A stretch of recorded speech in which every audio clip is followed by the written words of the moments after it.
आप देख रहे हैं KSN 24 न्यूज, पल पल की खबर। जांजगीर चांपा जिले में विद्यालयों को प्रारंभ कर दिया गया है। वहीं शिक्षकों ने वैक्सीनेशन के मामले में कोई खास रुचि नहीं ली है।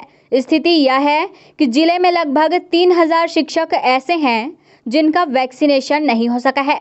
यह जानकारी सामने आने पर जिला शिक्षा अधिकारी के द्वारा संबंधित शिक्षकों को जल्द वैक्सीनेशन कराने के लिए निर्देशित किया गया है। वैश्विक महामारी के कारण देश और दुनिया में करोड़ों लोगों की मौत हो गई और बड़ी संख्या में लोग बीमार हो गए। छत्तीसगढ़ में भी इस महामारी ने अपना खासा असर दिखाया। जांजगीर चांपा जिले में शहर से लेकर ग्रामीण क्षेत्रों में अधिक मरीज आने पर वहां कंटेनमेंट जोन बनाने पड़े। खतरे कम होने पर सभी तरह की गतिविधियां शुरू की गई है। इसी श्रृंखला में स्कूलों को शुरू कराया गया है। वहीं जानकारी मिली है कि 3000 शिक्षकों ने अभी तक वैक्सीनेशन नहीं कराया है। जिला शिक्षा अधिकारी दिनेश कौशिक ने इस पर हैरानी जताने के साथ बताया कि इस बारे में निर्देश जारी किए जा रहे हैं।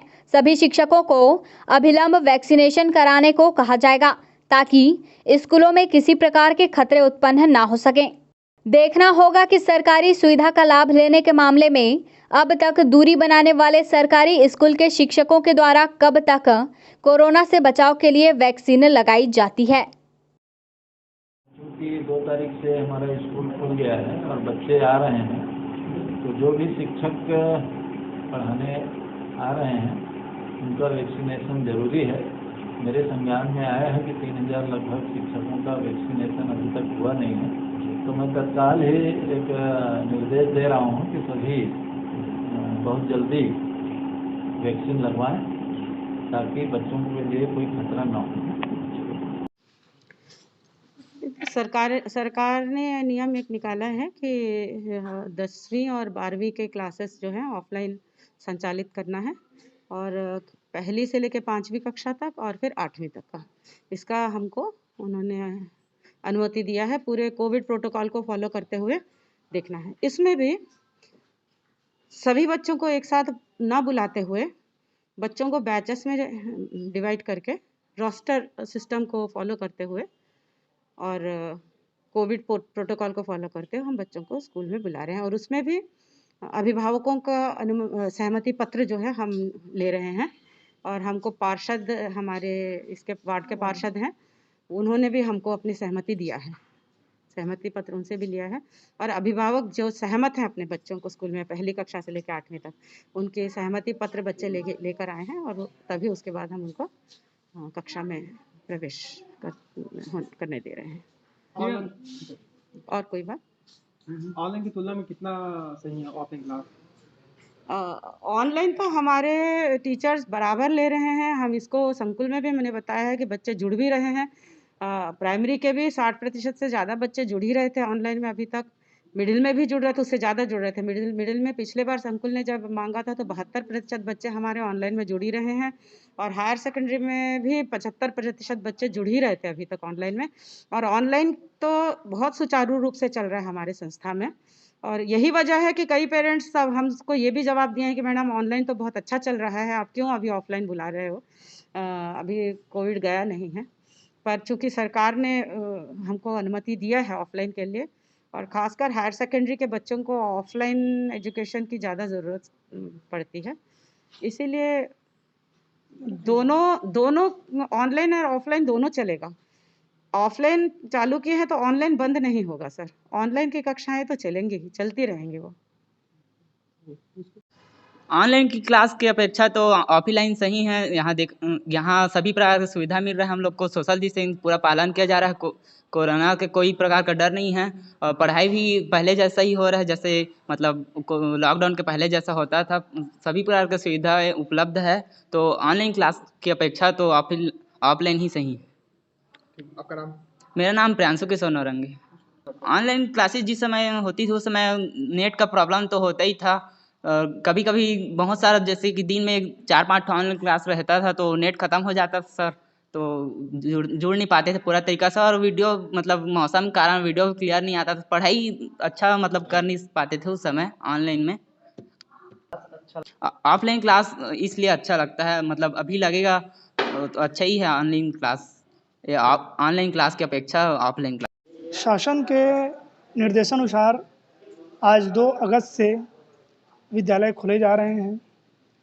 तीसरी लहर की चिंता अभी भी बरकरार है, लेकिन लगभग 2 साल हो जाएंगे विद्यालय खुला नहीं है, तो बच्चों की पढ़ाई भी प्रभावित हो रही थी। ऑनलाइन में जो बच्चे जुड़ नहीं पा रहे थे, उन्हें ऑफलाइन पढ़ने का एक अवसर दिया गया है।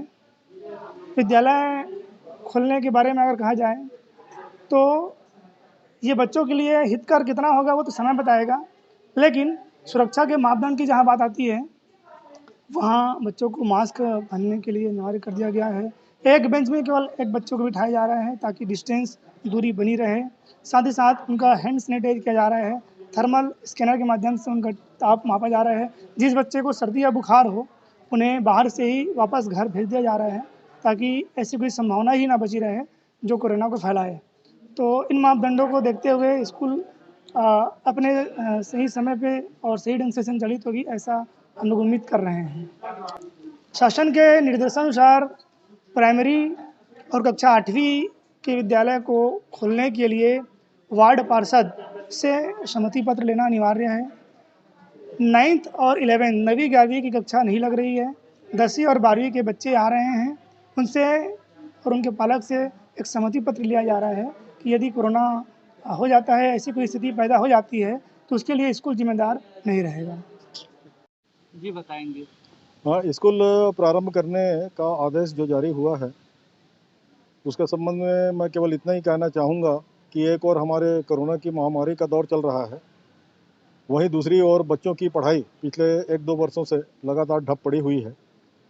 इसको ध्यान में रखते हुए एक और जहाँ पर हमें कोविड से बचने के लिए जो गाइडलाइन दी गई है उसका पालन करना है, वहीं दूसरी ओर बच्चों की पढ़ाई हो उसका भी हमको ध्यान रखना है। और जो पढ़ाई शुरू करने का जो आदेश जारी हुआ है वह निश्चित रूप से शाला प्रशासन को, राज्य शासन को इस बात का ज़रूर ध्यान रखना पड़ेगा कि बच्चों की पढ़ाई के दौरान कोविड के नियमों का कड़ाई से पालन भी होना चाहिए, जिससे बच्चों की जो पढ़ाई पूरी तरह से ठप हुई है, उनके मन में फिर से पढ़ाई के प्रति एक जो लगन और जो बढ़े, और इसलिए दोनों ही चीज़ें ज़रूरी हैं।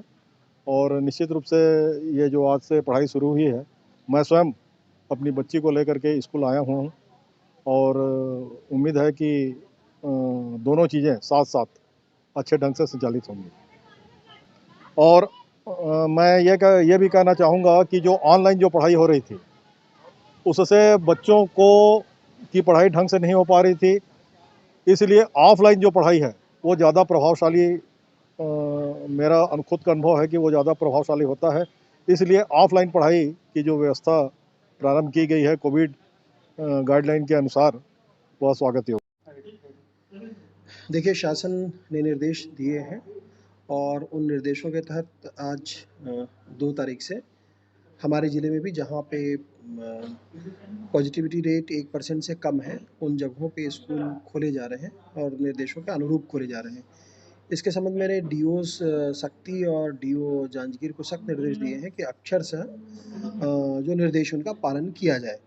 उसी के अनुक्रम में मैं खुद आज सुबह से 2 जगहों पे, एक ग्राम कनई पे मैंने प्राथमिक शाला का खुद विजिट किया और वहाँ बच्चों से भी मेरी मुलाकात हुई। बच्चे बाकायदा सैनिटाइज़ किए हुए थे, स्वस्थ थे, आनंद महसूस कर रहे थे। ग्राम के सरपंच और बाकी लोगों से मैंने मुलाकात की और उनसे पूछा कि क्या इसमें पालकों की सहमति है। उन लोगों ने अपनी सहमति होना बताया और निर्धारित मापदंडों के अनुसार स्कूल आज वहाँ चल रहा था। इसी अनुक्रम में मैं आगे धुरकोट गाँव भी गया था। धुरकोट गाँव पे हायर सेकेंडरी स्कूल के बच्चों से और मिडिल स्कूल के 8th क्लास के बच्चों से मेरी मुलाकात हुई। वहाँ भी लोग जो प्रोटोकॉल है उसका पालन कर रहे थे और बच्चों से मेरी खुद चर्चा हुई। बच्चे उत्साहित हैं, पर इन सब के ऊपर मैंने ये सख्त निर्देश दिए हैं कि यदि व्यवस्थाओं पे इस तरह की कोई भी बात आती है कि जिसमें कोरोना के केसेस गाँव पे आसपास मिलते हैं, तो उस दशा में तत्काल त्वरित कार्रवाई करते हुए बच्चों को सुरक्षित रखना इन सब के बीच में हमारे लिए सबसे ज़्यादा महत्व का काम है। तो बच्चों की सुरक्षा के साथ में कोई खिलवाड़ नहीं होना चाहिए, ये सुनिश्चित करना पूरे शिक्षक और प्रशासन और डीओ सबकी सामूहिक जिम्मेदारी है। जी सर, देखा जा रहा है कि सर पाया है। हाँ, इसमें ये जानकारी मुझे भी लगी है प्रेस के माध्यम से। मैं डीओ को निर्देशित कर रहा हूँ कि इन सभी को प्राथमिकता के आधार पर तत्काल वैक्सीनेट कराएं। जांजगीर चांपा से KSN 24 के लिए राम नगार्ची की रिपोर्ट।